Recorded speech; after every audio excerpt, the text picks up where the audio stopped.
Ya. Bismillahirrahmanirrahim. Assalamualaikum warahmatullahi wabarakatuh. Waalaikumsalam warahmatullahi wabarakatuh. Alhamdulillahirrahmanirrahim. Ini saya pin dulu ya. Alhamdulillahirrahmanirrahim. Alhamdulillahi nahmaduhu wa nasta'inu wa nastaghfiru wa nusalli wa nusallimu ala rasul karim wa ala alihi wa sahbihi ajmain. Alhamdulillah, ini kawan-kawan terapis di Yogyakarta, kita akan mengasah tentang kemampuan terapis kita, dan jumpa lagi kita malam ini dengan Dr. Sujiatini AS ya. Beliau basicnya kebidanan dan dokter dari Universitas Gadjah Mada, dan malam ini kita akan sharing tentang emosi dan suasana hati. Ini bagi terapis atau bagi pasien atau bagi klien ini? Nanti akan kita bahas ya. Dan Ya. Siapkan pertanyaan-pertanyaan untuk kita bahas. Ini mau sampai jam berapa nih Bu? Ini sampai jam 10, 11 atau jam sampai Bu Sujiati nanti cukup ya gitu Bu Sujiati. Insya Allah sedikit aja nanti Pak. Insya Allah. Oke. Monggo, waktu tayangan sudah terdisplay. Ini sekarang halaman 16 malah ya. Begitu diawalkan. Oke. Monggo, ini pengantarnya dan juga bagaimanakah emosi dan suasana hati itu kita bahas. Monggo Bu Sujiatini, waktu dan screen dan mic mungkin kami persilahkan. Baik Bapak, terima kasih sekali atas kesempatan dan waktunya. Kita mulai saja nggih Bapak Ibu. Assalamualaikum warahmatullahi wabarakatuh. Waalaikumsalam warahmatullahi wabarakatuh. Alhamdulillahirabbil alamin. Allahumma sholli ala Muhammad wa ala ali Muhammad. Bapak Ibu, marilah kita banyak bersyukur nggih. Terutama diri saya sendiri nggih, banyak bersyukur kehadirat Allah yang telah melimpahkan nikmat sehat kepada kita semua, sehingga pada malam hari ini kita bisa talabul ilmi bersama, mengkaji tentang emosi dan suasana hati. Salawat dan salam kita aturkan kepada junjungan Nabi besar Muhammad Sallallahu Alaihi Wasallam. Semoga kita di akhir zaman mendapatkan syafaat dari beliau. Amin, amin ya rabbal alamin. Bapak Ibu mungkin ngobrolnya ini ngobrol nggih, sifatnya ngobrol dan sharing bersama, karena sebetulnya pada intinya saya terus belajar nggih. Pada saat saya diberikan kepercayaan seperti ini, bukan berarti yang lebih pintar atau lebih ahli gitu ya, hanya kebetulan saja mendapatkan tempelan gitu ya. Kemarin mendapatkan teori-teori tentang saraf sadar ya, saraf sadar atau saraf somatis nih. Jadi barangkali nanti kalau ini terutama yang Bapak Ibu yang terkait dengan hipnoterapi mungkin ya, vibrasi energi ya, nanti terkait dengan holistik seperti itu nih. Jadi salah satunya adalah vibrasi emosi atau saraf sadar, itu bisa ditangkap dengan emosi atau ditangkap dengan saraf sadar kita. Jadi saraf sadar kita itu sebetulnya banyak ya, ada mata, ada telinga, ada hati, perasaan gitu ya. Jadi sebetulnya kalau di ilmu jiwa itu ada 5 atau 6 ya, ada 6 rasa yang bisa merasakan sesuatu yang ada di lingkungan kita dari luar begitu.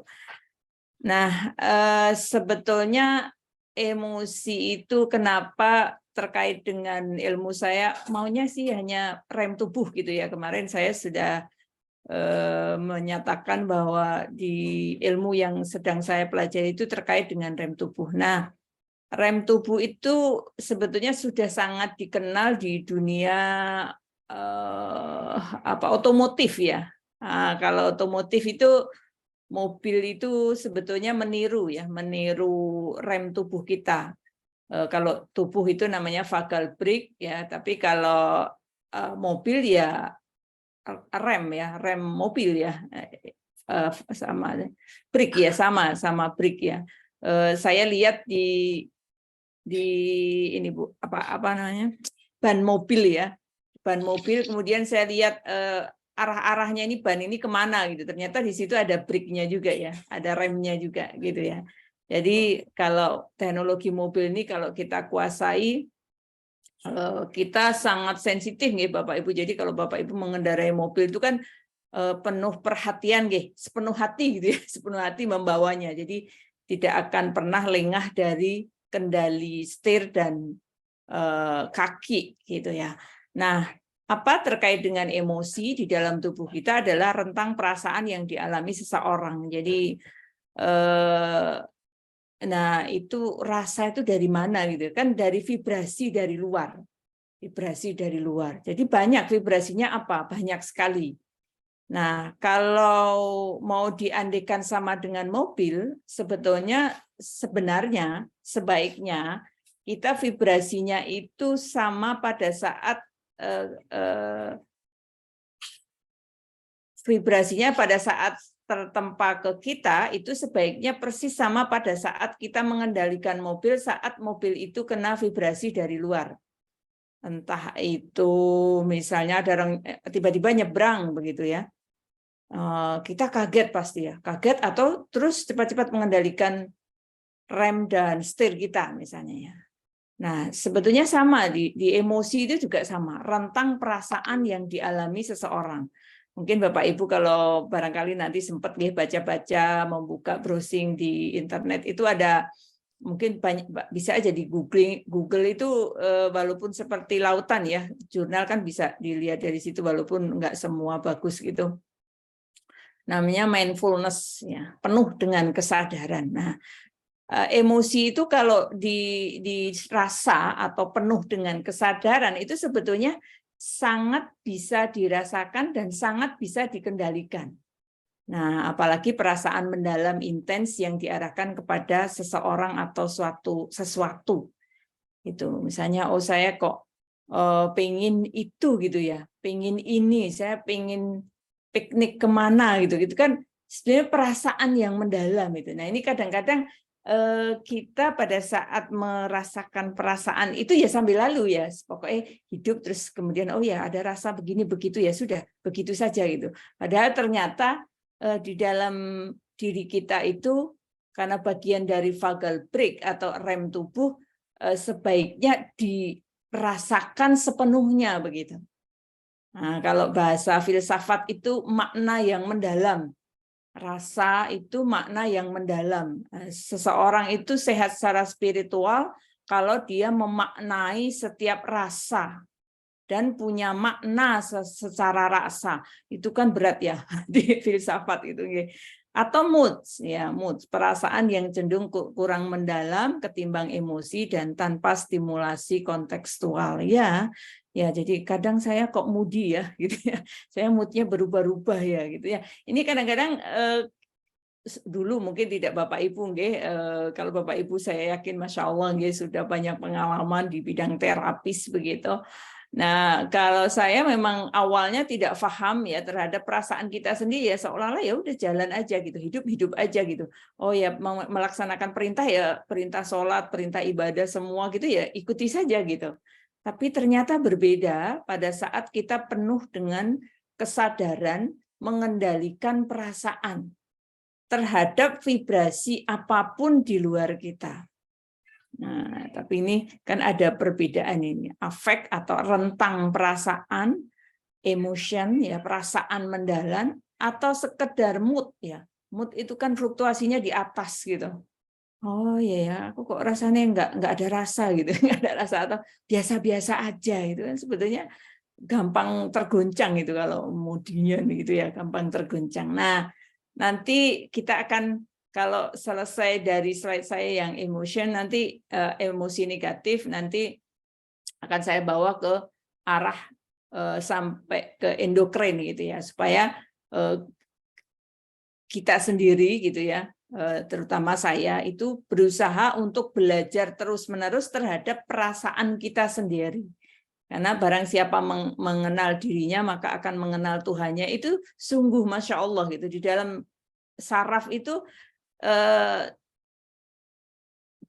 mekanisme di dalam tubuh kita terutama saraf ya.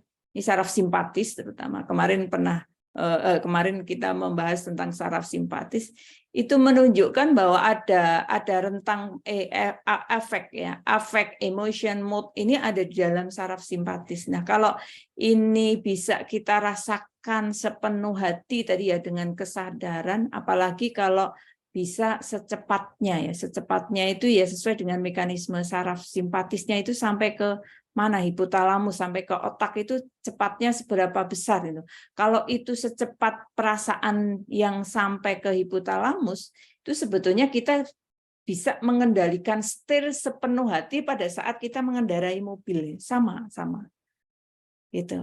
Nah, kadang-kadang tubuh kita itu seolah-olah ya biasa aja karena tidak ada rasa pada saat moody atau pada saat emotion atau pada saat affect gitu ya. Kayaknya biasa aja tubuh gitu. Nah, padahal itu ada rasa secara fisik gitu. Gitu. Monggo nanti banyak diskusi kemauan ya Bapak Ibu ya.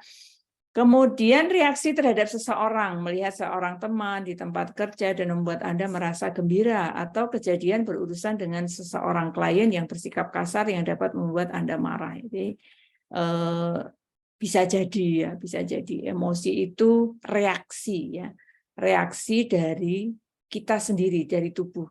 Sebenarnya kalau saya masuk ke dalam lagi itu ke reaksi saraf simpatis. Nah, nanti kalau sudah di akhir pertemuan ya, nanti reaksi saraf perilaku kita itu sebenarnya ada 3 ya. Ada depresi, ada serang lari gitu, atau yang terancam gitu. Nah, reaksi emosi tadi ya sekedar tadi ya, ada 3 rasa tadi sebetulnya. 3 rasa tadi itu adalah pada saat kita melihat, karena salah satu respon saraf somatis atau saraf sadar itu kan dari mata atau dari hati atau dari rasa gitu ya. Jadi makanya kita jadi merespon pada saat kita tertempa sesuatu, contohnya ya ini, contohnya seperti lingkungan mungkin kayak COVID-19 kemarin, oh ada COVID gitu ya. Kan itu ada emosi itu, ada emosi. Nah, ini kira-kira saya gimana nih? Ada perasaan takut, ada perasaan khawatir. Nah, itu kan sebenarnya tertempa dari luar. Gitu. Kemudian dapat berubah menjadi suasana hati ketika Anda, misalnya kita kehilangan fokus ya, kehilangan fokus pada kejadian atau objek yang mencetuskan perasaan. Makanya tadi saya andikan dengan mobil, seandainya kita kehilangan fokus, maka sebetulnya inilah yang menyebabkan terjadinya stres jangka pendek. Nah, nanti yang menimbulkan reaksi hormon stres di dalam tubuh kita. Nah, kadang-kadang itu kenapa kok tidak kita sadari sepenuh hati gitu ya. Karena memang bentuknya kita nggak terasa langsung ya. Jadi kayak kita mengendarai mobil itu kan kalau misalnya kita kehilangan fokus saja kan kita nanti bisa kepleset atau kejeduk gitu ya, atau nabrak orang atau nyenggol, itu yang resikonya itu mahal gitu kalau bodi mobil gitu. Padahal kalau kita mengandaikan tubuh kita itu akan jauh lebih mahal. Makanya kesehatan itu kan kalau kita bayar dengan BPJS itu kan mahal. Misalnya kita sakit jantung aja, obat-obatannya itu kalau dihitung-hitung udah berapa juta itu sekali pengobatan gitu ya. Nah, makanya sebenarnya jauh lebih mahal pada saat kita tidak fokus mengendalikan rem tubuh kita atau emosi kita. Nah, makanya sampai sekarang saya masih terus belajar ya Bapak Ibu. Jadi bukan berarti sudah selesai, belum, bahkan masih proses belajar. Belajar untuk mengendalikan emosi saya sendiri, rentang emosi saya, efek emosi saya kira-kira sampai di mana gitu. Nah, kalau di luar itu ada Profesor Debdana itu orang psikiater juga gitu ya, yang mungkin agak menerjemahkannya di dalam rem tubuh ini agak sedikit apa ya, lebih ini ya, lebih membumi gitu ya. Kalau yang satunya itu kan Porges ya, Profesor Porges itu terlalu mendalam anatominya sehingga tidak mudah dipelajari baik dokter maupun para medis. Nah, ini yang Debdana itu lebih agak ke sini ya, agak mudah dipahami. Nah, itu beliau menyebutkan bahwa waktu saya belajar tentang jurnal, ini maksudnya apa ya dokter? Apa betul penerjemahan saya kok saya di dalam menerjemahkan itu berteman dengan saraf sendiri itu, befriending your nervous system. Ini maksudnya apa? Kenapa berteman gitu ya? Jadi ternyata betul ya, setelah dikonfirmasi oleh dosen saya, loh memang begitu Mbak Suji begitu ya. Barang siapa mengenal dirinya maka dia akan mengenal Tuhannya. Jadi memang emosi itu terkait dengan suasana hati yang kita itu sebaiknya fokus ya, fokus terhadap suasana hati kita pada kejadian objek yang mencetuskan perasaan itu. Kemudian tanda yang sama, suasana hati yang baik atau buruk dapat membuat Anda lebih emosional sebagai respon suatu kejadian. Iya. Nanti kalau rentangnya itu tidak terkendali atau remnya itu tidak sepenuh hati gitu ya, tidak fokus, maka tergelincir atau terpleset atau bahkan kalau mobil itu ya tertabrak gitu. Nah, itu nanti bisa kita jelaskan di sistem anatominya ya Bapak Ibu. Nah, jadi memang kalau dilihat dari hadis ini kan bahwa yang hati itu kan Allah itu kan bisa membolak-balikkan hati, dan hati itu kan bisa apa ya, punya kecenderungan yang setiap saat itu bisa berubah gitu. Ternyata betul itu kalau ilmu fisiologinya namanya stroke volume semenit jantung. Kalau apa namanya tadi emosi itu ya Moody. Jadi Masya Allah nggak, ini presisi sekali dengan hadis yang bahwa hati itu apa ya mudah untuk berubah gitu, dan Allah sendiri yang akan membolak-balikkan hati. Jadi memang kenapa kok peran Allah itu hampir 100%, bukan hampir ya, 100%. Nanti dilihat anatominya Bapak, nanti kita lihat akan anatominya bahwa saraf otonom itu kan 100% yang mengendalikan gerakan itu Allah gitu. Sehingga makanya kenapa harus kita punya perasaan yang sepenuh hati tadi itu. Makanya kedepannya itu, kalau saya sekarang yang di grup emak-emak itu, saya punya kelas gratis emak-emak untuk mengajarkan tentang rem tubuh itu. Setelah belajar mengajari rem tubuh, saya berusaha untuk gimana caranya belajar sholat untuk memahami makna bacaan dan sekaligus gerakan. Itu saya sekarang masih terus belajar.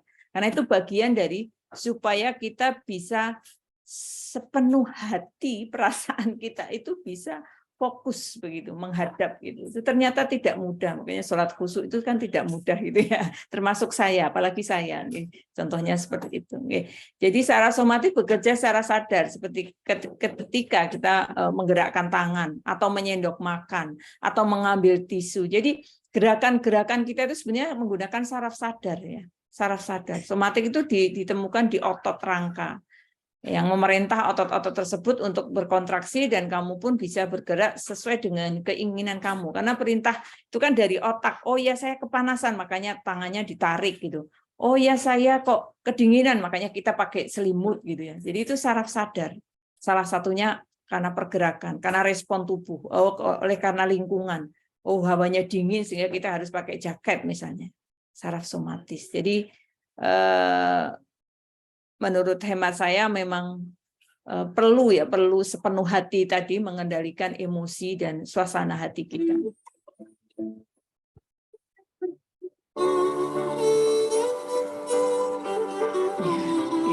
Itu ya Bapak Ibu.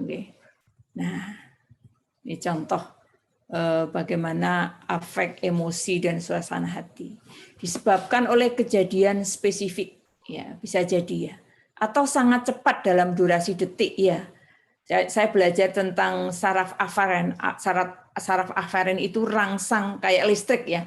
Jadi listrik itu kan kalau dicolok, begitu nyolok itu kan langsung listriknya hidup ya. Apa namanya? Lampunya hidup. Nah, ternyata kita seperti itu juga Bapak. Itu persis ya, listrik itu persis. Karena di jaringan listrik itu kan ada merah, kuning, hijau. Jadi kalau kita kena respon spesifik, maka nanti responnya itu ke perilaku, namanya refleks baroreseptor. Nah, nanti ke depan mungkin di pertemuan kesekian nanti kita akan belajar lewatnya itu dari mana aliran listrik kita itu sampai ke perilaku, dari emosi, dari perasaan dan emosi. Sangat cepat, jadi 0,1 detik itu sudah sampai ke jantung. sampai menimbulkan efek. Makanya pada saat kita marah itu deg-degan, pada saat kita benci juga deg-degan, pada saat kita jengkel itu juga sama deg-degan, pada saat kita terlalu gembira itu kan juga deg-degan, menerima berita buruk itu juga deg-degan. Ya, jadi sifatnya emosi. Makanya kalau sakit jantung kan nggak boleh terlalu bergembira atau terlalu sedih gitu. Nah, itu kan menimbulkan efek detak jantung yang lebih dari 72 kali per menit, dan itu kecepatannya 0,1 detik, kan mengerikan ya. Jadi kalau kita bawa mobil gitu kan tergantung kita ya remnya. Kalau kita kecepatannya 20 km per jam ya 20 km ya nggak apa-apa gitu. Tapi kalau udah 100 km ya itu kan cepat sekali. Nah, ini kalau kecepatannya itu 0,1 detik, belum kedip aja sudah sampai jantung. Ya, bersifat spesifik, banyak emosi spesifik yang terkait seperti marah, takut, sedih, ya, jijik mungkin ya, rasa terpurut itu apa ya, semacam diskriminasi kayak disendirikan begitu. Kemudian biasa disertai oleh ekspresi wajah yang jelas. Nah, nanti bisa diskusi ya Bapak Ibu, kenapa terkait dengan wajah? Karena ternyata wajah itu ditopang dengan 5 saraf penenang. Nah, makanya orang kan yang terekspresi itu di wajah, mau marah, mau dendam, mau sedih, mau bahagia, mau apa saja itu kan dari wajah. Nah, kalau wajahnya itu nampak muram saja, itu jantungnya sebenarnya jantungnya berdegup itu ya, jantungnya berdegup. Jadi itu langsung ya. Jadi nanti gambarnya bisa kita lihat. Jadi wajah itu ditopang 5 jari ya, 5 saraf. Sarafnya saraf penenang. Nah, kalau saraf penenang itu misalnya wajah kita itu mengekspresikan senyum, maka sebetulnya jantung kita terlindungi. Nah, tapi kalau ekspresi kita marah, maka jantung kita deg-degan itu tadi, kemudian durasinya lebih dari 72 kali per menit. Maka kalau bahasa medis itu disuruh nafas panjang, karena itu mengendalikan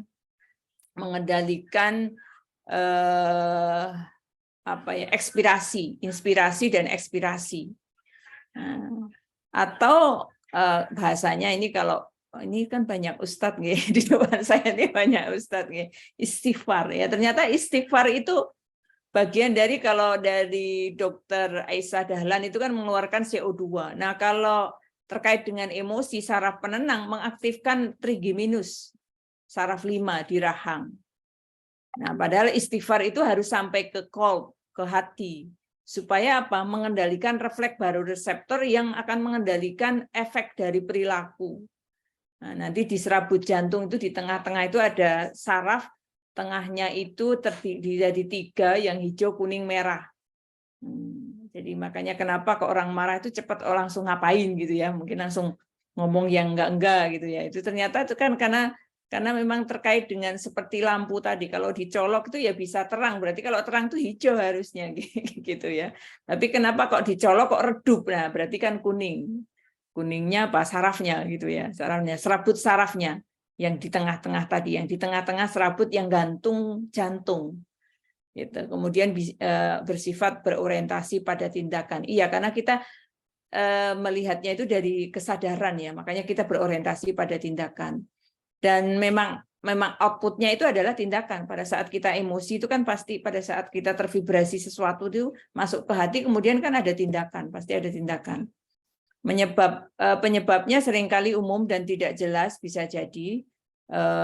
Tapi kalau kita punya rentang rasa, bahkan makna itu sang tidak jelas maupun jelas itu bisa dirasa, karena bisa dilihat dari ekspresi wajah.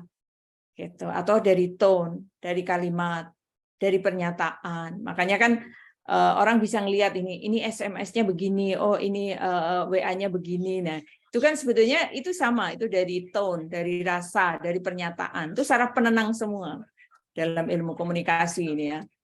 Kalau ada yang pakar komunikasi, monggo bisa berdiskusi. Lebih umum ya, 2 dimensi ya, 2 dimensi. Jadi utama efek positif dan negatif yang terdiri dari berbagai emosi spesifik. Jadi sebetulnya mana ya, Jadi dimensi efek positif negatif itu nanti akan dikelola persis ya, dikelola persis. Jadi misalnya kita dapat efek negatif, ya jadi kita emosinya jadi negatif. Kalau kita di treatment positif, ya emosinya jadi positif. Nah, yang tadi, yang pernyataan yang awal tadi dari emosi tadi kan sebetulnya kalau kita punya afek, punya rentang dan punya makna, itu kita bisa menyadari hati kita pada saat kita terpapar negatif, tapi kita biasakan untuk berpositif, namanya husnudon. Itu ya. Jadi ini sebenarnya bisa dilatih ya. Perilaku tuh bisa dilatih, perasaan tuh bisa dilatih. Gitu. Tapi kita harus punya rasa, bedanya di situ. Biasanya tidak diindikasikan oleh ekspresi yang jelas. Iya, kalau orang kita masih ragu terhadap perasaan yang dirasakan. Atau bersifat kognitif. Nah, nanti kalau misalnya kita tidak bisa menemukan sesaat, bisa jadi langsung kepikiran, makanya jadi overthinking. Nah, pada saat kemarin COVID-19 misalnya ya, itu pada saat tertempa kita jadi perasaannya sedih, kemudian overthinking kemana-mana, makanya ekspresinya bisa berbeda-beda. Oh iya ini gara-gara COVID nih, oh iya ini COVID kan ini ya, macam-macam. Ekspresi perilakunya itu bisa berbeda-beda tergantung dari perasaan dan kognitif atau pikiran-pikirannya, karena itu terkait. Nah, karena terkoneksi, stres itu terkoneksi dengan hipotalamus atau otak gitu, otak pusat berpikir. Gitu. Kemudian emotional labor ya. Setiap karyawan harus mengarahkan tenaga fisik, mental pada saat ia membawa tubuh dan kemampuan kognitifnya ke dalam pekerjaan misalnya ya. Tapi kebanyakan pekerjaan juga membutuhkan tenaga atau emosional. Jadi memang emosional itu marah itu tenaga. Namanya kalau di dunia kedokteran namanya anabolisme. Jadi reaksi kita, respon terhadap emosi, itu kita itu melahirkan tenaga sebetulnya. Jadi nanti namanya anabolisme. Makanya orang kalau dikenai stres sesuatu, kalau yang positif, makanya terus bergairah untuk bekerja, mungkin lebih semangat, kok lebih cerah, mungkin lebih bahagia gitu, lebih produktif gitu. Tandanya orang itu kalau misalnya terhindar dari stres dan bisa mengendalikan emosi itu salah satunya adalah produktivitasnya tinggi. Nah, jadi bisa benar-benar bisa melahirkan emosinya itu dalam keadaan fisik dan mentalnya itu terkonstruksi dengan baik begitu. Tapi bisa jadi berbeda juga kalau misalnya kita tadi pengendaliannya atau remnya itu tidak kuat atau tidak disadari. Nah, selama ini kan memang kayaknya kalau nggak salah Bapak Ibu saya belum banyak berdiskusi dengan Bapak. Kalau nggak salah memang kita jarang menyadari rem tubuh kita itu sebetulnya mengendalikannya itu secara penuh atau tidak pada saat kita berjalan. Gitu. Atau emotional labor juga situasi ketika seorang karyawan mengekspresikan emosi atau organizationally ya selama berlangsungnya interaksi interpersonal. Makanya kan dalam organisasi itu kan ada capacity building ya, ada kemudian support secara emosi, mungkin support secara spiritual, mungkin jalan-jalan ke puncak gitu ya, kemudian healing kemana gitu ya. Itu sebetulnya hanya menanggapi dari situasi emosi yang dilahirkan pada saat dia berorganisasi begitu. Padahal masih ada yang 95% itu saraf bawah sadar sebetulnya. Nah, ini rata-rata kita melahirkan emosi itu ya saat hanya emosi yang kita sadari saja gitu. Tapi tidak sepenuhnya disadari dari saraf bawah sadar kita, penenang saraf bawah sadar kita gitu. Nah, makanya tadi di awal kenapa ini kita membahas di emosi negatif, tadi yang cenderung positif atau negatif, supaya kita punya punya literasi gitu ya, punya literasi sehingga oh ternyata masalah emosi aja kok bisa dibahas sedalam itu. Iya, karena itu butuh latihan, Bapak. Jadi butuh latihan. Jadi kayak saya misalnya, sebelum saya membaca tentang emosi negatif dan dampak emosi negatif, saya pada saat melakukan kegiatan ya tadi sekedarnya tadi ya ikuti saja seluruh perintah agama, pokoknya ikuti gitu ya. Ya apa ya sekedar kita menjalankan gitu. Padahal itu kalau dengan emosi, dengan apa namanya, dengan saraf bawah sadar ya, penenang bawah sadar itu diaktifkan, maka kita bisa bersungguh-sungguh gitu, ternyata bisa bersungguh-sungguh gitu, dan itu benar-benar bisa jadi pengendali. Bahkan kalau nanti kita lihat akan secara fisiologi gitu, mengendalikan penyakit, terutama penyakit tidak menular gitu ya. Nah ini felt versus display emotion ya. Jadi karyawan tidak mengalami suatu konflik antara felt emotion atau display emotion gitu. Jadi dia merasakan atau kebablasan gitu ya. Jadi kadang-kadang kita tidak memperhatikan situasi emosi kita di dalam lingkungan bekerja. Padahal itu penting, namanya kalau dunia holistik itu namanya support sosial. Nah, makanya perintah kita ya Bapak ini para ustadz dan ustazah, kita kan harus cari teman-teman yang soleh dan soleha gitu. Nah, artinya apa ya? Vibrasi itu sangat kental. Kalau kita misalnya tadi ya emosinya hanya sekedar moody tadi gitu ya, begitu ada orang marah ya ikut marah gitu. Itu karena vibrasi gitu. Ya, makanya kita kalau ada banyak orang kok ini teman-teman saya kok pada marah, kita bisa mengendalikan kalau kita mengenal rasa tadi, punya rentang dan punya rasa sepenuh hati. Nah, sehingga kita tidak hanya sekedar bisa merasakan gitu. Ya, oh iya saya ya lagi sedih gitu ya. Oh iya ya sudahlah, yang penting kita positif-positif aja lah. Nah, itu felt emotion tuh. Ya dirasakan tapi tidak dikendalikan dan tidak sepenuhnya penuh makna gitu. Nah, hanya sekedar ya yang penting pokoknya pikirannya positif lah gitu ya. Itu kan 5% itu sebetulnya. Tapi kalau mau dirasa bahwa oh iya saya itu sebenarnya sedih gitu ya. Kenapa kok bisa sedih gitu ya? Jadi terima dulu. Kalau mau menggunakan hitung-hitungan prosentase ya terima gitu. Oh iya, diakui, dirasakan rentangnya sejauh mana saya sedih gitu ya. Nah, atau kebablasan. Kita marah ya wis marah wae sak kemenge, kalau nggak marah itu soalnya orang apa ya nggak puas gitu ya. Display emotion ya. Ya dianggap tepat dalam suatu pekerjaan tertentu. Karena kalau saya pernah ya itu ada dokter itu yang cerita, nah kalau saya di Kalimantan tuh kalau saya tidak marah-marah ke pasien ya pasiennya itu nggak ngikut saya. Bayangkan kalau pasiennya itu nggak ngikuti aturan saya, mereka jadi risiko tinggi semua Bu Suci gitu ya. Ya itu. Itu padahal itu sadarnya ngikut, tapi bawah sadarnya tetap tertekan pasiennya. Ya, jadi kalau misalnya kita sampai display emotion gitu ya. Jadi kadang-kadang dalam bekerja ya bisa jadi seperti itu. Mungkin tapi bisa jadi untuk era sekarang karena sekarang itu kan layanan publik ya. Jadi orang cenderung mengerti tentang kepuasan ya, mengerti tentang layanan-layanan yang prima begitu ya.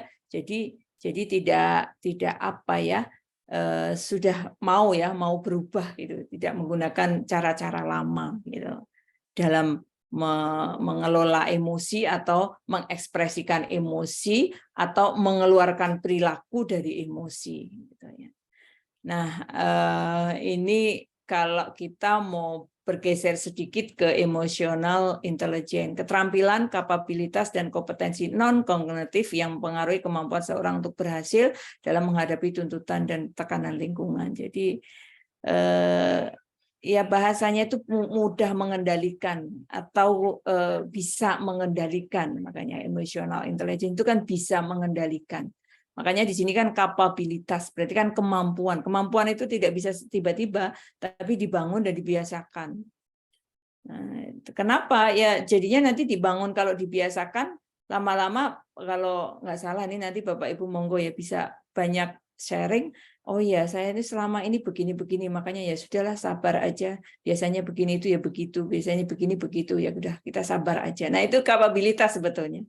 Secara tidak sengaja kita tuh mengatur perasaan pikiran kita ke dalam bawah sadar sehingga kita punya literasi tentang kalau kemampuan melakukan kemampuan emosi, kapasitas emosi kita itu kalau menghadapi orang seperti itu, kita punya pengalaman seperti ini. Akhirnya kita bersikap untuk melatih perasaan kita seperti itu. Gitu. Nah, ini kalau mau dimaknai gitu, dimaknai gitu.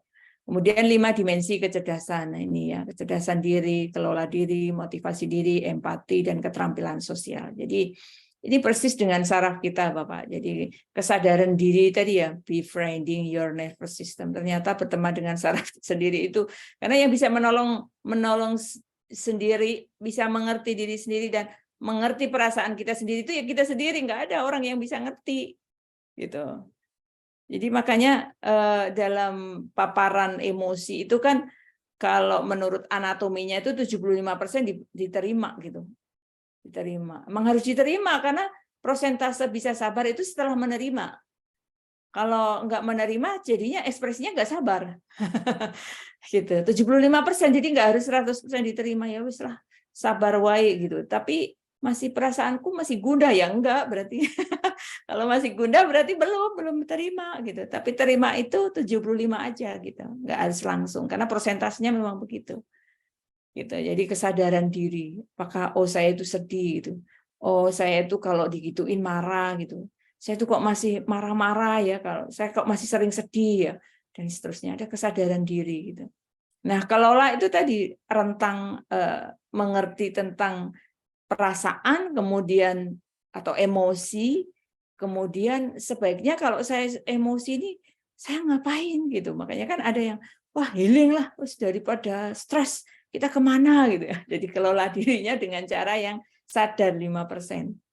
Nah, kalau hemat saya yang bawah sadar, jangan yang sadar. Karena sadar cuma 5%, tapi kalau bawah sadar hampir 95%.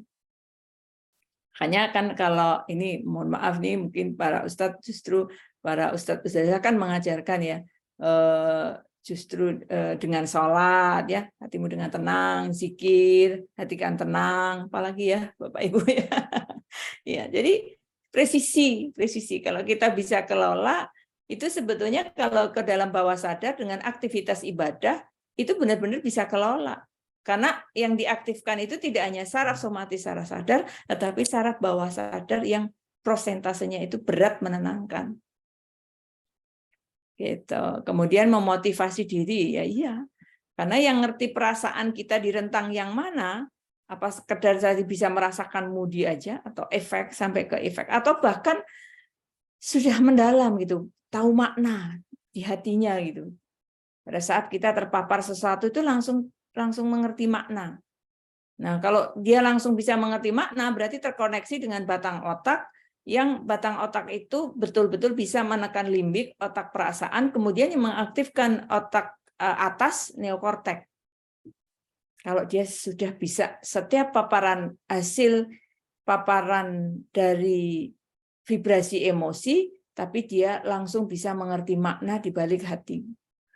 Nah, ini para ustadz-ustazah biasanya yang sudah karena aktivitas ibadahnya jauh lebih banyak gitu, jauh lebih bagus dibandingkan saya gitu. Gitu. Kemudian empati. Nah, ini nanti langsung bisa empati kalau apa tadi rentang emosi, makna sudah cenderung cepat begitu dari hatinya, dari paparan sesuatu kemudian dia makna hatinya cepat, maka cenderung bisa langsung berempati pada saat dia berekspresi dengan bergaul dengan siapapun atau dengan apapun gitu. Makanya mudah berkasih sayang nanti atau prososial. Bahasa sarafnya itu prososial atau social engagement. Jadi responsif terhadap lingkungan begitu. Dan positif terhadap lingkungan. Gitu. Bahkan kalau kemarin itu treatment para ini nggih medis, para medis, dokter dan mungkin terapis kita gitu nggih termasuk saya para medis nggih. Kalau kita kemarin menghadapi corona itu langsung ke efek spiritual gitu ya. Itu sebetulnya automatically gitu. Jadi langsung yes gitu, langsung yes ya memang Allah berkehendak selesai gitu. Jadi sudah tidak ada yang dipertentangkan sebetulnya gitu. Jadi tidak ada denial terhadap apapun gitu sebetulnya. Karena memang itu secara logika aja kan virus kecil nggak ada yang bisa menerbangkan virus siapapun, seahli, secanggih apapun gitu. Dan seluruh dunia juga sampai sekarang kan belum bisa menemukan gitu. Makanya yang satu-satunya yang dilakukan adalah menaikkan imunitas karena dia menyerang imun gitu.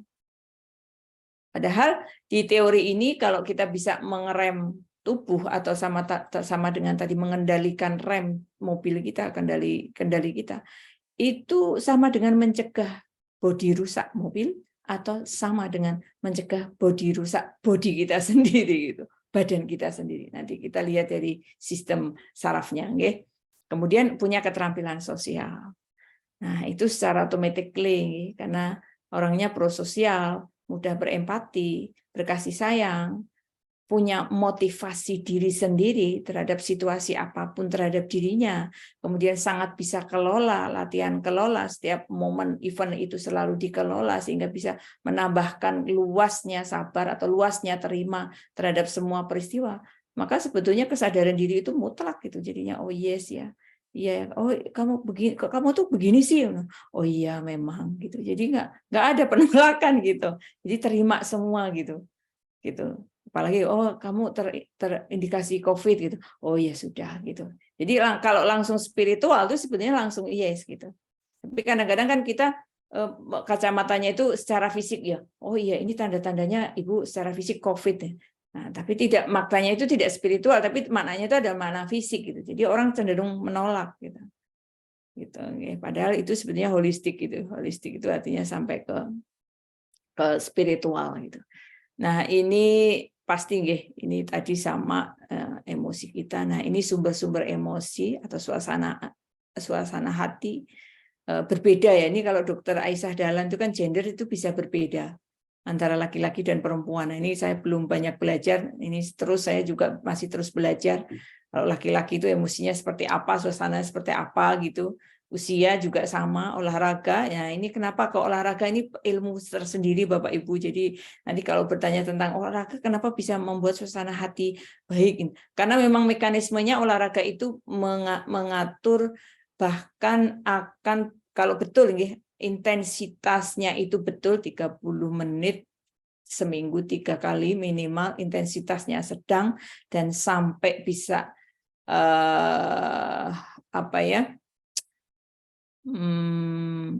sedikit ya, bukan banyak ya, berkeringat tapi tidak banyak begitu. Maka sebetulnya bisa sampai pada memposisikan oksigen itu ke powerhouse tenaga atau bahasanya kalau listrik itu apa ya nggih? Cadangan listrik itu ya, cadangan cadangan di listrik itu namanya apa nggih Bapak Ibu nggih? Itu kan kalau kita itu di sel, powerhouse-nya itu di sel. Cadangan energi terbesar kita itu di sel, sehingga kenapa kita bisa bergerak, bisa pergi, bisa jalan, bisa kemana-mana, itu kan karena kita punya cadangan energi di powerhouse-nya itu di titik sel yang paling kecil, kemudian ke seluruh tubuh. Makanya olahraga itu kan bisa membangun atau menyelaraskan emosi, suasana hati, karena mekanisme atau sirkulasinya itu akan menjadi sempurna atau baik. Kalau intensitasnya benar gitu, sedang dan tadi kualitasnya 3 kali seminggu itu. Gitu. Nah, ini tipe-tipe kecerdasan nanti kita sama-sama saja nggih Bapak Ibu, misalnya visual spasial. Makanya kan sebetulnya kalau menurut hemat saya pendidikan-pendidikan yang terbaru sekarang sudah tidak mengkategorikan orang nggih, anak-anak ya misalnya atau orang dewasa atau anak-anak. Makanya kalau dunia kesehatan tuh tidak boleh diskriminasi dan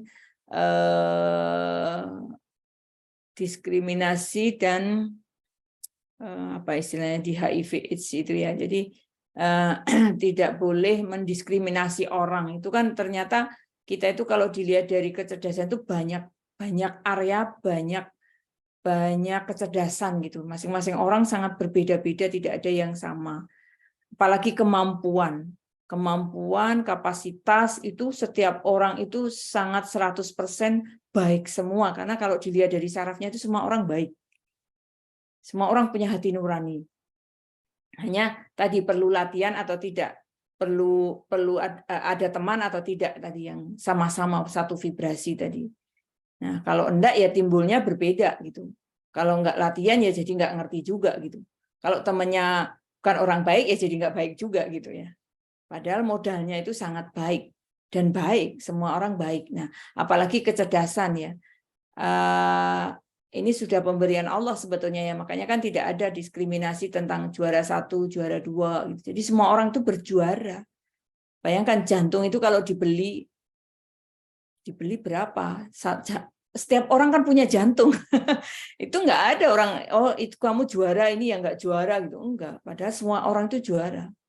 Karena punya jantung yang bisa berdegup sendiri gitu ya, tanpa dikendalikan, tanpa diperintah gitu. Itu kan juara itu. Itu kenapa kok juara ya? Tidak ada orang yang bisa menandingi dan membuat dan serta mengendalikan. Itu kalau menurut hemat saya sekolah-sekolah sekarang terutama yang Islam terpadu itu betul. Jadi secara perilaku itu tidak boleh mendiskriminasi atau mengkategorikan orang. Karena itu bisa memvibrasi emosi. Gitu ya. Jadi banyak kecerdasan, monggo nanti kita sama-sama memahami ya. Kalau saya di mana gitu, saya pun juga masih terus belajar dengan diri saya sendiri. Yang utama itu ternyata diri sendiri, tidak ke orang gitu, tapi diri sendiri. Apakah saya itu punya ini ya, kecerdasan interpersonal atau intrapersonal atau naturalistik. Itu kan ini sebetulnya ada gennya, ada genetiknya ya, namanya saraf sakralis. Paparan saraf sakralis itu tergantung orang tuanya. Makanya saya itu belajar dari guru saya. Guru saya itu sangat, mungkin ibunya dulu sangat sabar nih.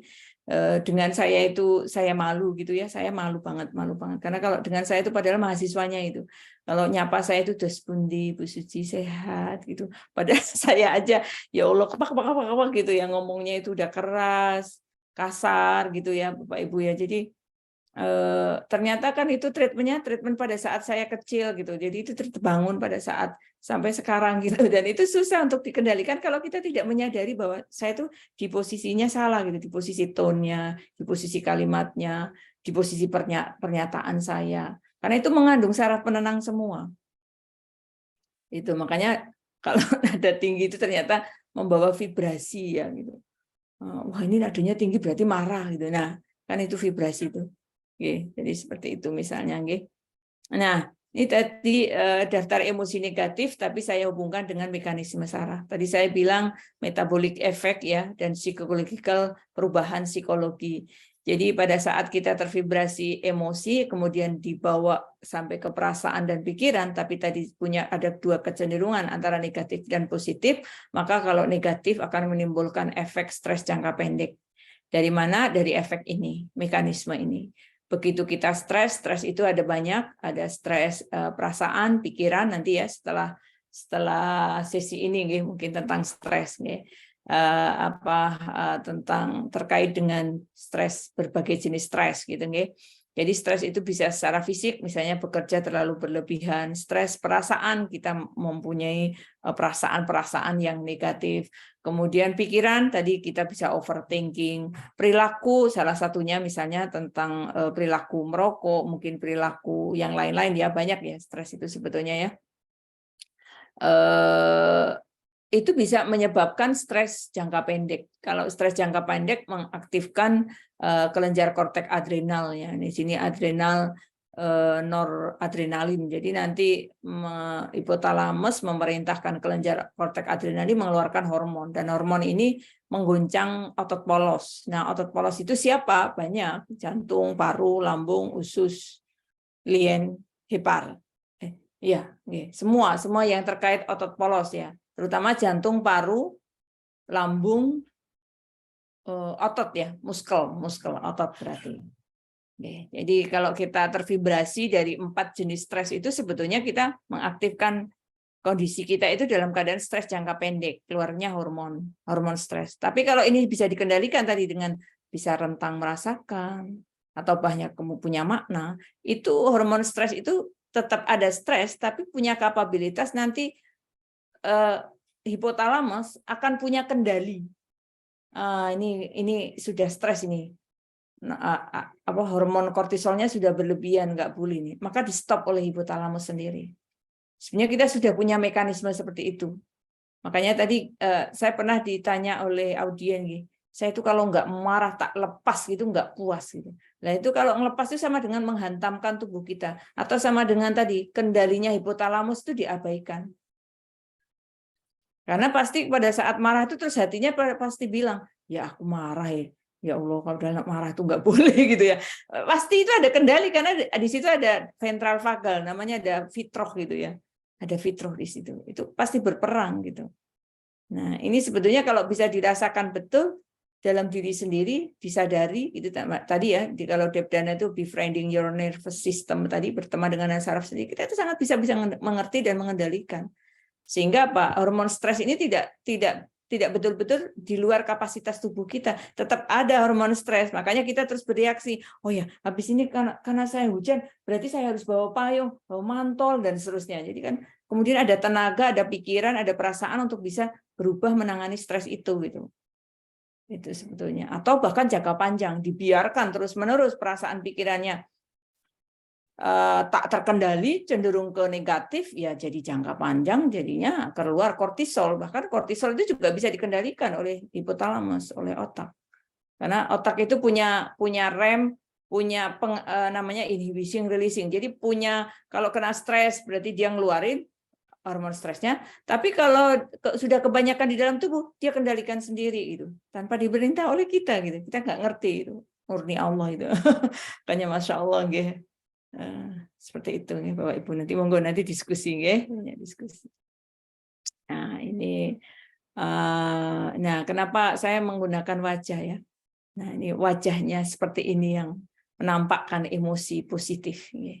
Emosi positif. Ini sangat menguntungkan jantung kalau seperti ini, karena tadi ada 5 saraf yang menghadap ke muka gitu ya, menghadap ke muka. Contoh ya, ini contoh ya. Harus menunjukkan sikap tulus, antusias, percaya diri, memakai rasa humor yang tinggi ya. Nah itu contoh-contoh di mereka itu kan orang-orang di luar itu kan memang teknologinya sudah tinggi ya. Makanya sebenarnya mereka tuh mengikuti teknologi di dalam tubuh kita gitu. Sekarang mobil, kalau Bapak Ibu nih ngasih tahu mobil yang paling baru mungkin kayak Wuling gitu. Wuling itu kan sudah menggunakan vibrasi tuh, menggunakan sensor itu pengendalinya, bahkan autopilot ya. Autopilot itu namanya berarti tadi intense effect. Kita sudah bisa merasakan dan bisa mengendalikan sendiri, tapi tubuh sendiri. Tapi kalau mobil bisa dikendalikan ternyata Bapak Ibu. Makanya di dunia otomotif sudah sangat canggih sekali, tapi kadang-kadang kita tidak belajar kepada diri sendiri untuk bisa seperti canggihnya otomotif gitu. Ya, ini kalau di McDonald kan gitu ya. Atau di luar negeri itu kan ada ya, orang Indonesia ada nggak ya yang jual es krim bisa diputar-putar, bisa guyon gitu ya, bahasanya guyon ya. Pada apa humornya itu bagus gitu ya. Itu sebetulnya dalam rangka itu untuk menumbuhkan rasa yang mendalam tentang kecintaan atau tentang empati atau tadi ya rasa senang gitu. Dirasa tuh nyaman gitu. Jadi pengguna itu nyaman merasakannya itu kalau kita beli sesuatu di tempat A, tempat B gitu, karena saking layannya tadi dengan penuh sikap tulus. Itu sebenarnya di ventral vagal. Karena tadi sudah punya hati rentang rasa yang memotivasi diri bahwa pekerjaan saya itu memang murninya adalah yang Maha Kuasa gitu. Allah yang akan membalas. Jadi ya gimana melatih hati kita untuk seperti itu? Itu kan tidak mudah mungkin ya, setiap orang termasuk apalagi saya nggih.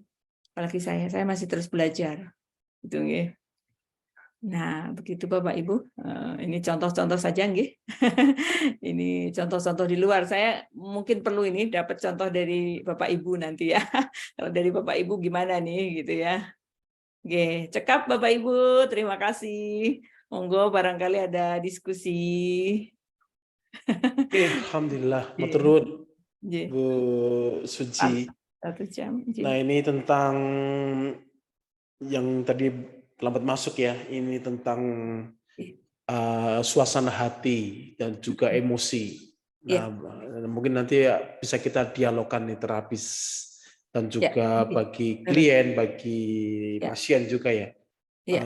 Ada yang mau dialog mungkin monggo, atau saya mulai dari pertanyaan sambil menunggu Monggo yang kita mau sharing nanya ya bisa Bapak Ibu raise ya. hand, biar dialogis ya, dan Nggih. juga bisa juga chat langsung nih. Jadi gini Bu Suci, Bapak. kalau host rumah sakit itu kan kalau bahasa Inggrisnya kan hospital, sehingga kita Iya. harus Iya, rumah hospitality, sakit. rahmah gitu ya. Iya. Nah, bagaimana mengontrol emosi dan suasana hati sebagai seorang terapis?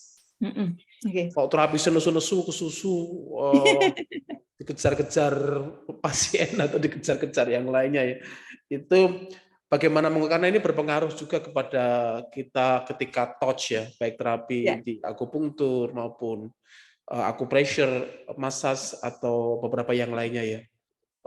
Apalagi yang terapi ke aspek kejiwaan ya.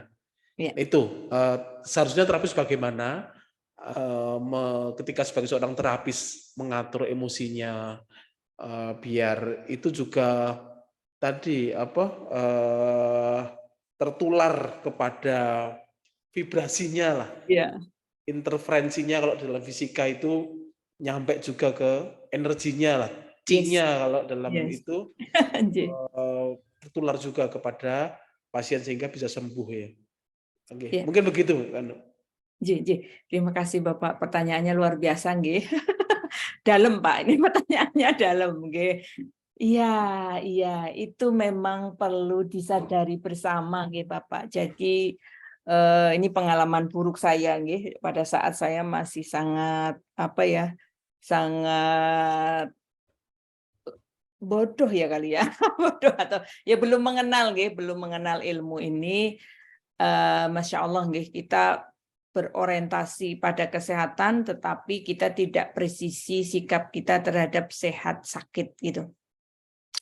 Itu kenapa? Karena memang cara belajar kita di dunia kedokteran ini agak sedikit, kalau menurut dosen saya itu ya, kok kita agak sedikit kuno gitu ya, tidak menggunakan pengenalan baru gitu. Jadi kalau ini kan insya Allah kan jalan baru. Jadi gini, sehat itu sebetulnya mudah, tetapi kita mengenali dari mekanisme saraf kita sendiri gitu. Kadang-kadang kan jadi gini, Al-Quran itu kan penyembuh, kemudian zikir tadi kan menenangkan. Nah, tenang itu sebetulnya kan kategorinya itu secara filosof kan sebenarnya tenang itu kan kita tidak kepikiran kan gitu. Tapi padahal tenang itu kalau misalnya dari makna saraf ini, tenang itu bisa mengontrol jantung, nanti perilakunya itu menjadi baik, Pak. Perilakunya itu menjadi baik. Bagaikan kalau listrik itu kalau dicetet gitu ya, lampunya itu terang gitu. Nah, kita ini kan tidak menyadari fisiologi yang baru ini. Ini kan baru 40 tahun diteliti oleh Dr. Porges itu, dokter psikiatrik itu. Nah, itu sebetulnya badan kita itu bisa kita kelola sepenuh hati tadi dengan, kalau bahasa itu mindfulness gitu. Ini bahasa-bahasa jurnal di luar itu mindfulness. Atau tadi ya, emotion yang benar-benar punya efek ya, punya rentang kefahaman terhadap diri sendiri. Jadi pada saat kita bisa mengenali diri bahwa pada saat pasien begini-begini, maka saya akan timbul rasa marah atau rasa kecewa atau rasa saya tidak suka, maka akan itu segera mungkin ditenangkan dari saraf bawah sadar kita. Kalau misalnya saraf sadarnya itu kan yang menyerang itu kan saraf sadarnya. Merespon stimulus namanya ya, aferen. Ada orang marah-marah ke kita atau pasiennya nggak sabar misalnya ya ke kita, kan menembus ke hati. Nah, pada saat itu kan kita harusnya menahan diri untuk tadi, kalau saya mengaktifkan bawah sadar. Selain kelola motivasi tadi ya, mengerti rentang emosi saya itu kira-kira di batas mana gitu, ya itu disesuaikan remnya itu, atau menahannya itu disesuaikan dengan kemampuan kita. Nah, ini bisa dilatih, Bapak. Dilatih. Maka ayatnya ini ya, Bapak ya. Kalau kita memang tidak lebih baik diam ya. Jadi kalau misalnya kita tidak punya ilmu dan kita belum menemukan makna yang baik dalam situasi berdebat atau dalam organisasi, itu kan lebih baik kita diam gitu. Karena sebetulnya itu tuh menerima, nanti kalau saat menerima beri waktu hati kita, kemudian nanti ada ide namanya neokortek. Nah, kalau bisa seperti itu kan sebenarnya pengendalinya itu kan aktif semua di bawah sadar.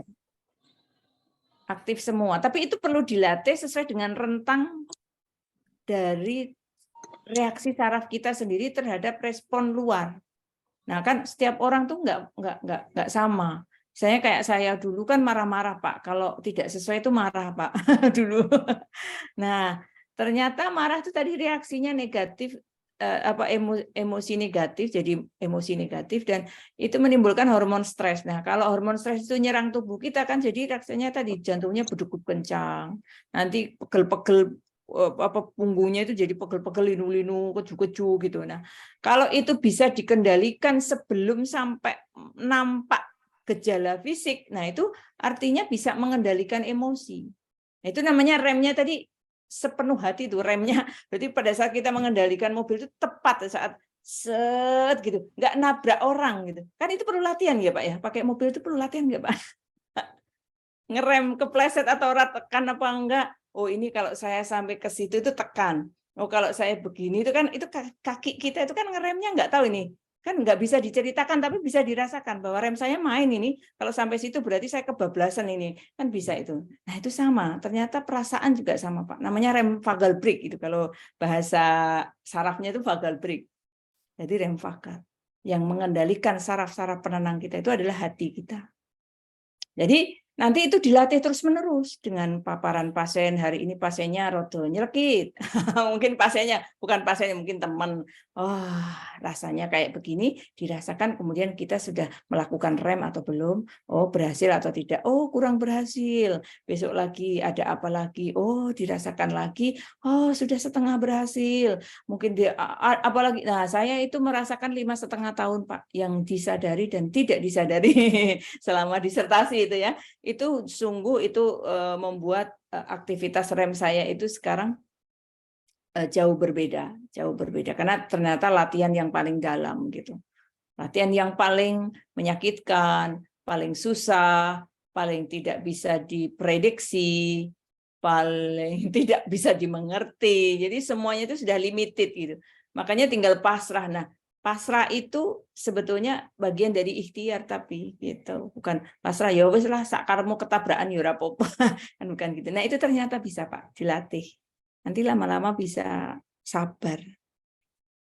Gitu. Oke, itu pancingan dari saya tentang ini pertanyaannya berat-berat ini ya. seorang terapis. Nah, ini kayaknya ada Pak Joko sama Pak Nonok. Duluan siapa nih? Di chat tadi nih Pak Nonok dulu. Baru nanti Pak Joko ini. Pak Nonok tadi mau nanya tentang gender ini. Wah, ini langsung dari Paris ini. Moga Pak Nonok di mute. Oh. Oke. Iya, laki-laki dan perempuan ya. Moga mau tanya tambahan detailnya ini maksudnya pripun, moga. Iya. Saya mau nanya. Kenapa kok sumber emosi itu antara lain dari gender gitu? Kenapa? Apakah perempuan dengan laki-laki itu emosinya berbeda atau menanganinya berbeda atau bagaimana? Iya, ini harusnya saya pending dulu ini Pak, karena ini terkait dengan anatomi otak ya Pak. Jadi kalau dari Dr. Aisyah Dahlan ini kan beliau menekuni di clinical hipnoterapi. Jadi salah satunya terkait dengan kerja otak antara laki-laki dan perempuan. Makanya kenapa laki-laki dan perempuan itu berbeda. Yang satu perempuan itu emosi gitu ya, tebal emosinya. Ya. Tapi kalau laki-laki logikanya. Ya, sebenarnya kalau secara anatomis itu sudah menandakan secara anatomis itu di dalam tubuh ya. Kalau kerja otak nanti saya PR ya Pak ya, nanti kalau otak supaya nanti jawaban saya bisa bisa evident gitu ya. Nah, kalau terkait dengan otak berbeda Pak. Jadi efek dari kerja otak gender itu kalau laki-laki itu konsentrasinya hanya satu Pak, tapi kalau perempuan bisa banyak konsentrasi dari kerja otak. Ya, multi talent. Ya, jadi makanya kenapa emosi itu terkait dengan laki-laki dan perempuan, karena terkait dengan kerja otak. Jadi memang berbeda, reaksi emosinya nanti pasti berbeda karena kerja otaknya berbeda. Itu yang pertama. Yang kedua, karena genetik, karena dari secara fisik. Jadi fisik, kalau perempuan itu kan punya rahim. Rahim itu rahim itu kasih sayang, Pak, kasih sayang. Makanya sensi kan, perempuan tuh sensi dan banyak ngomong. Itu terkait dengan karena genetik atau dari anatomi fisiologinya sebetulnya.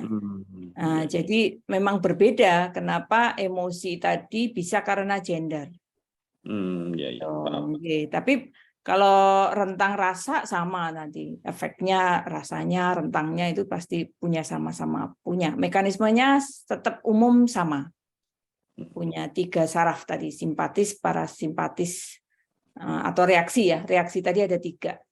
Yang kalem gitu, prososial gitu, terima gitu, legowo, lilo gitu. Tapi ada yang serang lari, marah atau menghindar, atau yang terancam sehingga takut gitu terhadap emosi-emosi yang menyerang dirinya gitu. Misalnya seperti itu. Terus tadi disampaikan ada cara untuk mengaktifkan bawah sadar. Oh iya. Gaya hipnoterapi. Apa gimana caranya mengaktifkan bawah sadar itu? Apa harus tidur dulu bagaimana? Iya, istilahnya itu kan kita ada 2 saraf nih Pak, yang khusus jalur transformasi kesehatan ya. Jalur emosi ini ya, emosi ini kan ada 3 tadi efek ya, outcome-nya. Kemudian sebetulnya gini, karena anatomi jantung itu kan ada 2 yang gantung, yaitu saraf simpatis dan parasimpatis. Nah, kalau kerja secara anatomi, kemarin di pertemuan pertama kan kalau simpatis itu menggetarkan jantung. Kalau para itu meredakan jantung. Nah, yang para itu ada 2. Yang ke bawah itu terkait dengan makan dan seterusnya, mengendalikan perut. Yang ke atas itu mengendalikan emosi. Nah, itu saraf yang menenangkan jantung. Nah, makanya tadi kenapa kok sebaiknya kita mengendalikannya menggunakan bawah sadar? Karena bawah sadar itu saraf otonom. Saraf otonom itu saraf yang tidak ada perintah, tidak kita perintah, tapi bergerak sendiri, contohnya jantung. Nah, kenapa tadi bawah sadar? Ya itu namanya bawah sadar, Pak. Unconsciousness itu semua aktivitas jantung, paru, lambung, dan seterusnya itu bawah sadar. Nah, saraf parasimpatis itu di bawah sadar. Makanya tadi sebaiknya dalam emotion effect tadi ada rasa pelan-pelan ya. Oh, saya sedih. Kalau dalam bahasa psikolog itu, oh iya dirasakan. Kamu sedang apa? Kamu sekarang lagi terasa apa? Kan ditanya tuh kalau ke dalam psikolog. Nah, itu sebetulnya sama dengan dampening atau menyeimbangi dari kebutuhan emosinya. Itu kalau bahasa psikolog itu menanggapi atau memberikan peluang untuk bisa memahami emosinya. Lah kalau saya itu kurang cepat, Pak, begitu diserang, pasiennya nesu-nesu gitu. Terus kamu perasaannya apa? Perawatnya kan nggak sempat tuh Pak ditanyain. Bu Suji kan pasiennya marah-marah, perasaan Bu Suji gimana? Kan saya harus cepat bereaksi terhadap pasien dan harus sabar gitu kan. Nah, kalau kemarin dengan teori-teori kedokteran, nah kalau sekarang dengan teori yang baru ini saya mengaktifkan saraf penenang yang tadi saya katakan di awal mencabangi atau mengkonstruksi wajah. Namanya saraf trigeminus. Jadi di tengah-tengah rahang itu ada saraf trigeminus. Itu kalau digerakkan itu salah satunya adalah saraf bawah sadar yang menenangkan. Makanya sebetulnya spiritualnya kan barang siapa berzikir maka hatimu akan tenang. Tapi zikirnya dibawa ke hati, hatinya dirasakan rentangnya sejauh mana. Maka bahasanya adalah bawah sadar tadi saya menggunakan. Namanya kalau bahasa anatomi sama Pak, neuroception. Bawah sadar sama neurosaraf, perception itu persepsi. Jadi persepsi bawah sadar, persepsi saraf bawah sadar. Nah itu harus dikendalikan. Berarti kadang harus mengerti bahwa saya itu sekarang lagi sedih banget gitu. Kalau sedih banget terus gimana? Ya minimal dari saraf penenang yang trigeminus itu kalau hemat saya ya berzikir gitu. Nah, kalau mau cepat lagi kayak Bapak tadi, kan kita dibutuhkan tuh sabar menghadapi siapapun. Nah, itu lebih kuat lagi itu latihannya. Berarti kita zikirnya lebih cepat, lebih banyak, lebih aktif, bahkan harus disadari sepenuh hati pada setiap vibrasi apapun sesuai helaan nafas. Nah, itu kan berat itu Pak, kalau untuk saya berat itu. Itu latihan seperti itu saya berat sekali. Makanya masih belajar dan masih terus berlatih saya. Nah, itu kalau bisa begitu, nanti bisa itu Pak. Bisa sebagai terapis, insya Allah pelan-pelan 1 tahun, 2 tahun sebagai terapis, sabar, sangat ikhlas. Oke, seperti Ya, tadi Bapak Ibu ini. hubungannya dengan apa namanya? Hubungannya dengan suasana hati Ya. itu tadi kan mencerminkan di wajah ya. Ya, tadi kurang lebih gitu. Cuma Ya. saya mau nanya ini hubungannya dengan diri saya. Saya ingin tanya. Saya merasa misalnya gini, kita dalam hal pembicaraan begini. Saya diam memperhatikan atau dalam hati sedang senang gitu tawa. Ya. Tapi karena wajah saya kok tidak bisa mencerminkan seorang yang sedang Senang. tertawa, tetapi kok seperti menyeramkan. Itu gimana? Apakah memang itu apakah pembawaannya dan itu mungkin tidak bisa dirubah atau bagaimana? Jadi rasa saya tuh saya lagi senang perhatikan tapi memang diam gitu. Diam saya tuh seolah-olah seperti orang takut gitu ya. Itu gimana, Kak?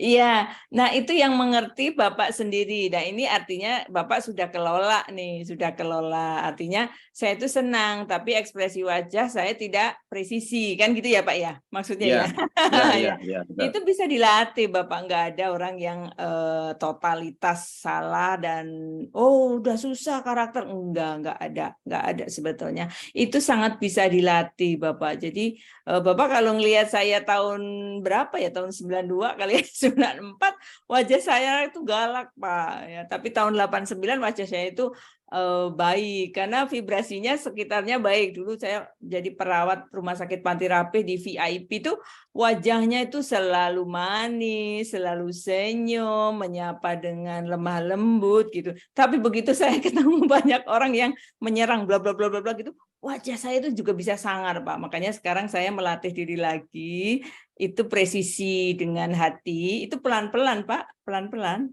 Tapi dimengerti dulu bahwa saya tuh senang, berarti nampakkan di wajah itu senyum.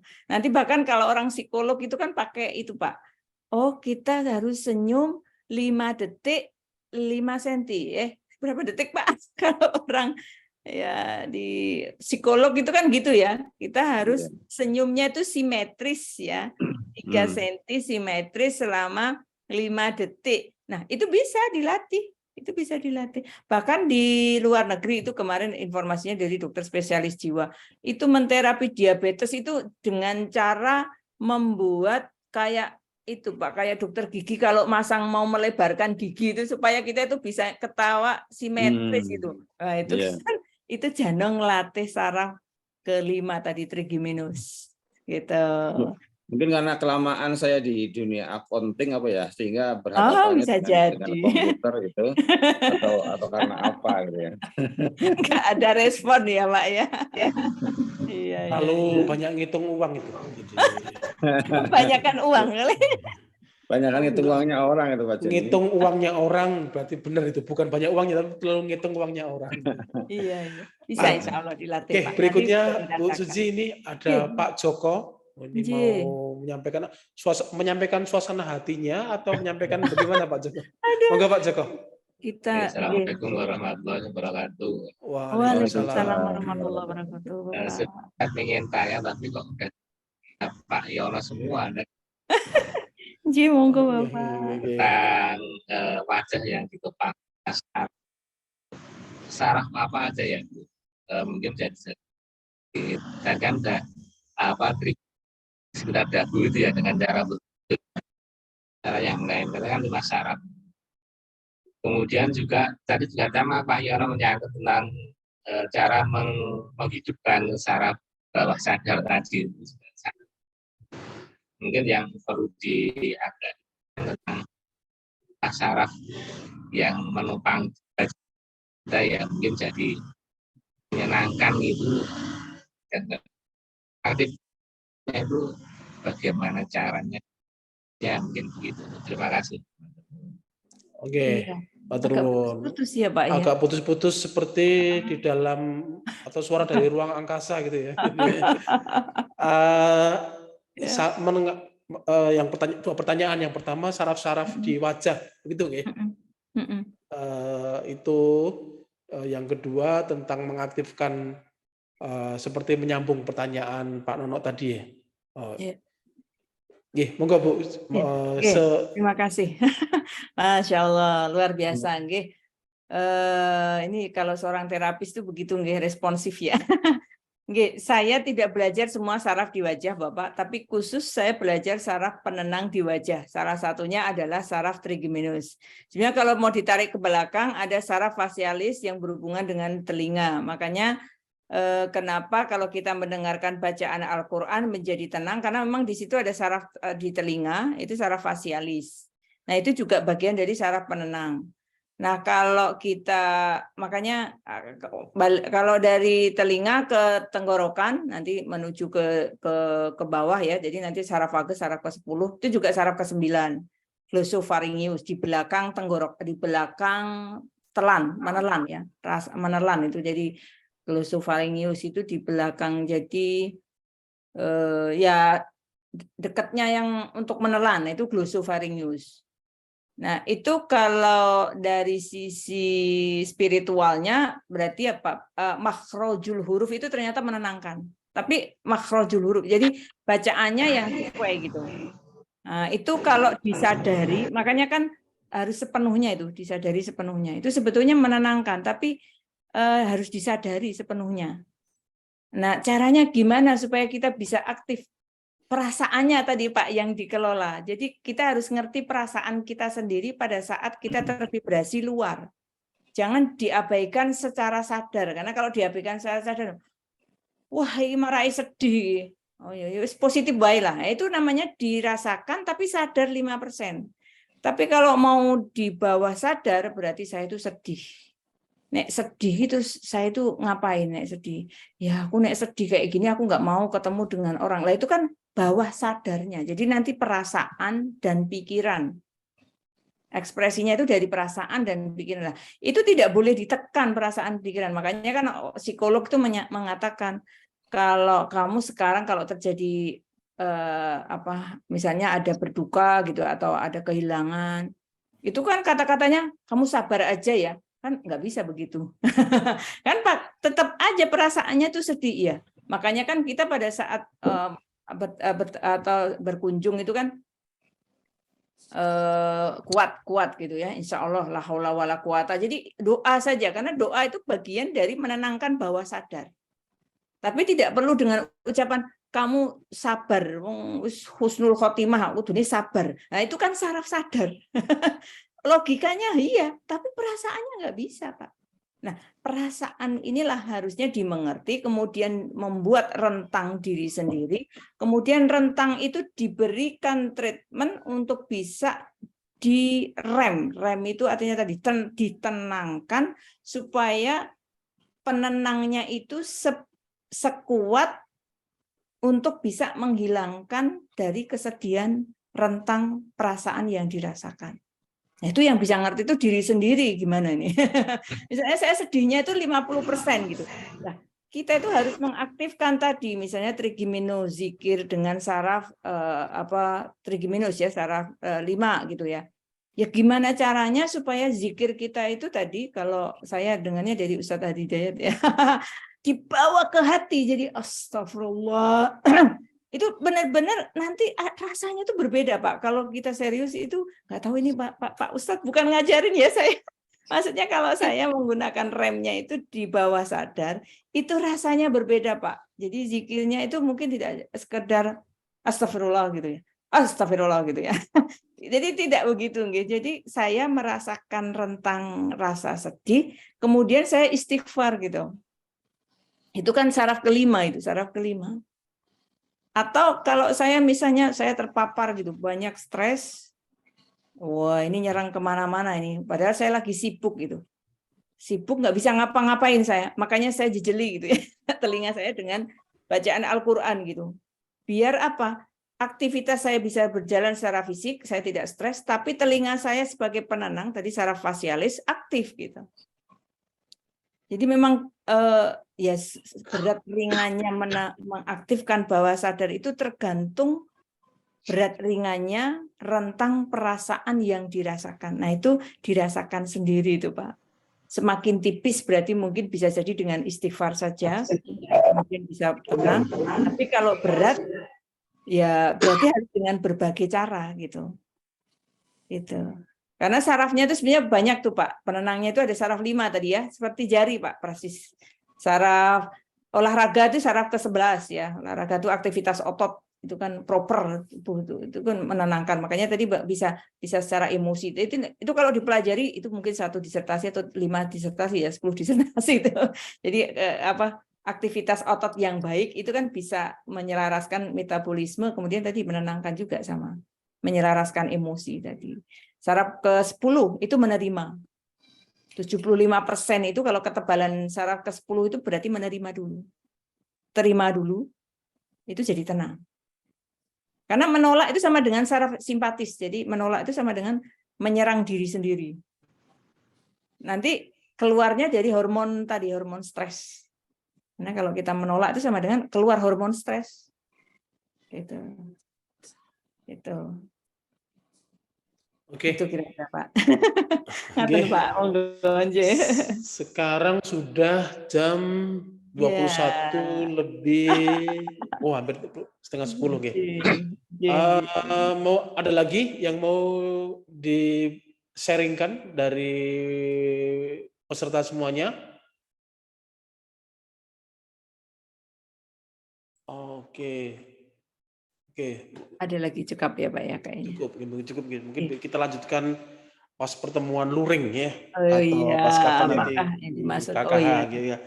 Matur nuwun, ini kita cukupkan Bu Suci dan juga teman-teman semuanya.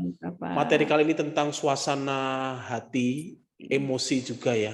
Dan terapis juga jangan sampai terbawa emosi dan suasana hati kliennya atau mungkin pasiennya ya. Dan bagaimana mengaktifkan bawah sadar, sampai Pak Nono tadi konsen ini kok gender berubah, berbeda atau apa ya, antara laki-laki Hawa, Adam dan Hawa. Ini kalau dalam beberapa kajian ya, Hawa itu atau dalam an-nafs, ar-roh, itu kan juga ada apa saling tarik menarik juga ya dalam al-insan ya. An-nafs al-mutmainnah, jiwa yang tenang, emosi yang tenang, itu kalau rohnya, nilai-nilai kebaikannya bisa apa ya? Bisa mendominasi saya lebih banyak. Rohnya yang baik mendominasi hawa-hawa emosi, hawa-hawa sebagainya itu. Sehingga jiwanya seorang terapis itu juga harus tenang. Nah, kalau tenang akan menenangkan juga pasiennya atau kliennya gitu ya. An-nafsul mutmainnah. Karena kecenderungan orang kan ya memang ada baiknya, ada jeleknya ya. Ada eros, ada thanatos kalau dalam psikologi ya. Fa'alhamaha fujuroha wa taqwaha. Ya, maka itu yang harus kita sering jaga terus-menerus dengan terapinya. Ada terapi zikir, terapi mengaktifkan bawah sadar ada, tapi akan kita bahas yang nanti di perkuliahan berikutnya ya, yang tidak melanggar baik itu evidence based maupun tidak melanggar aspek syariah dan sebagainya, karena ini jadi perdebatan juga di kalangan para terapis ya. Ada yang penutup Bu Suci mungkin yang mau disampaikan? Baik, terima kasih Bapak Ibu kesediaan waktu. Semoga talabul ilmi ini menjadi berkah sampai ke akhir nanti, dan insya Allah moga-moga saling tolong menolong dalam kebaikan. Nggih, ngaten insyaallah. Kemudian nanti tadi ya Bapak tentang hati, nanti ada tiga model hati ya Pak ya. Ini ada yang Ya, nyela dari Bu ya. Nggih, Tendriana. ya. Oh, ini menyela. Nggih. Ini masih ada waktu ya Bu Oh, Cici? masih ada. Untuk Nggih. kasus NPD itu apa? Apa? Bener nggak nih? Apa? Narcissistic personality disorder. Bener nggak Bu Nana ini? Iya. Wah, ini perlu Narsis saya terjemahkan ini narsistik narcissistic personality disorder. personality. Jadi apa ya? Ke kondisi kelainan seseorang yang suka narsis sampai narsistik narsistik Iya. seperti itu, ya. Iya. Nah, mungkin gangguan ini termasuk dalam psikologi kepribadian ya, personality ya. Iya, betul. Seseorang itu menganggap dirinya apa ya? Sok penting, Paling. sok Paling. sok. Nah begitu Iya. itu. Iya. Oh, nggih, leres banget. Nah, ini contoh kalau kita tidak secara penuh menyadari bahwa aktivitas semua organ di dalam tubuh kita itu tidak dalam kendali kita sedikit pun gitu, nggih. Jadi itu artinya dominan ke percaya diri dan dominan ke bahwa saya itu adalah penguasa diri saya gitu. Ini berarti kan tidak mengenal bawah sadar, bahwa kita itu sadar itu ternyata kan hanya 5%. 5% itu seberapa ya? Sedikit sekali yang bisa kita lakukan tebak-tebakan itu, misalnya oh malam ini kira-kira kita ini ya banyak Pak Ustadz. Kira-kira besok bisa bangun lagi enggak ya? Kan tidak ada yang bisa melakukan jaminan seperti itu. Padahal 5% itu yang bisa kita lakukan. Oh, saat ini saya bisa mengajar, selesai gitu. Setelah mengajar kita ngapain? Ya mungkin melakukan aktivitas apa yang di depan mata, itu sederhana sekali sebenarnya 5% itu.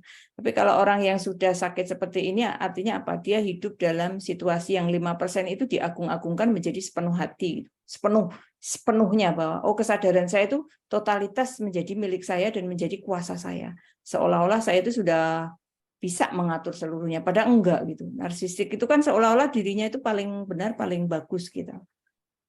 Nah, itu nanti bisa parahnya itu apabila jatuh dalam situasi perasaan yang tidak sesuai dengan keinginan. Nah, itu nanti shock berat itu. Maka emosinya akan menjadi depres atau ya sakit. Nanti jadi sakit. Nah, itu berbahaya. Jadi narsistik itu sebenarnya sangat berbahaya karena tidak melatih diri bahwa kita itu sebetulnya kendalinya itu sepenuhnya itu oleh Allah gitu. Ya, padahal dari sarafnya itu sudah kelihatan, saraf kita itu kan sebenarnya bekerjanya begitu gitu. Nah, ini kalau Bapak Ibu monggo kalau bisa mendapatkan, saya buku saya soalnya lagi dipinjem molekuler bertasbih, itu profesor saya waktu saya S2 itu, saya tidak ngerti waktu itu bahwa Bu Suci hati-hati, pokoknya harus tunduk, patuh, taat sama agama supaya tidak kena cancer gitu. Saya nggak ngerti maksudnya, tapi ya saya yes gitu, enji prof. Tapi tahunya setelah saya disertasi, berarti sudah kita tahun 2009, sekarang 2022, hampir 13 tahun saya baru bisa mengerti kenapa. Karena sebetulnya seluler saja solihah gitu. Selnya itu solihah. Nanti ditandai di buku itu rantai kimianya itu putus kalau kita sakit. Tapi kita berzikir gatuk lagi gitu. Nah, itu kan mengerikan sekali, nggih. Masya Allah gitu. Nah, kalau kita narsistik berarti kan kita mengagung-agungkan yang 5%. Padahal 5% itu aduh, nggak ada ininya, nggak ada jaminannya 5% itu. Oh iya, saya kerja sekarang, nanti kira-kira bisa berhasil nggak ya, nanti 5 menit 10 menit gitu. Wallahu a'lam bishawab gitu. Tergantung Allah yang mengendalikan. Saya itu mau takdirnya mau A atau B gitu kan. Berarti kan harus penuh hati tadi. Namanya kalau buku apa tadi Bu? Bagus bukunya, judulnya? Molekuler bertasbih, Pak. Oke. Karangan Prof. Nur Halim. Nanti kalau oke. saya ketemu bisa kita beli lagi gitu ya. Saya dipinjam nggak balik. Oke, ini Bu Nana mau ada tambahan tentang NPD? Monggo. Iya, itu mengerikan. Perlu diterapi Bapak Ibu kalau begitu. Tapi disadarkan dulu. Nggih. Oke, jadi NPD itu kalau di para terapis selain narsistik ya, personality disorder juga dikenal sebagai nutrisi probiotik dasar. Tak pikir tadi NPD nutrisi probiotik dasar sebagai asupan terapi secara probiotik ya. Ada juga turunannya ya, setelah dasar diperbaiki NPR ya, atau NPS nutrisi probiotik untuk saraf, mungkin untuk NPL lelaki, untuk NPW untuk perempuan ya gitu. Oke, ini sudah bagus tadi disampaikannya, apalagi ada buku tentang molekuler ya, bertasbih ya, supaya kita jadi selalu ingat ya. Ini kuliah sambil ngaji nih ya, jadi suasananya seperti ngaji ya. Karena Masya Allah, saya harusnya dari Bapak tadi Ibu. kalau kita ingat zikir jadi nyambung ya. Iya, betul. Jiwa yang tenang, suasana hati yang bagus, emosi yang bagus, karena ya dalam kondisi adzikr ya selalu ingat, eling. Elingnya bukan eling randi duit ya, atau eling pokean duit ya, tapi eling ya kita bertasbih subhanallah, alhamdulillah, dan seterusnya ya. Istighfar juga penting dan seterusnya ya. Mungkin demikian pertemuan malam ini, supaya tidak terlalu malam kita cukupkan. Terima kasih Bu Suji dan juga yang aktif semuanya nih, ada 28 peserta, Bu Nana, Pak Nono, dan juga Pak Joko. Ini Pak Nono, panggilannya Pak Nono atau Pak Koko ini? Ya, ini panggilannya. Kita cukupkan malam ini dan kita ketemu lagi. Semoga bisa luring dengan kasus-kasus yang lainnya, karena ada banyak ditunggu ini kasus-kasus tentang kebidanan, tentang bayi, tentang terapi seputar kewanitaan ya. Saya nggak bisa menjawab karena belum pernah pengalaman nih. Mungkin demikian kita cukupkan malam ini. Alhamdulillahirrahmanirrahim. Kita tutup ya. Alhamdulillahirrahmanirrahim. Assalamualaikum warahmatullahi wabarakatuh. Waalaikumsalam warahmatullahi wabarakatuh. Mohon maaf atas segala khilaf, Bapak Ibu. Terima kasih. Ya, terima kasih Bu Suji. Izin li. Kita cukupkan ya.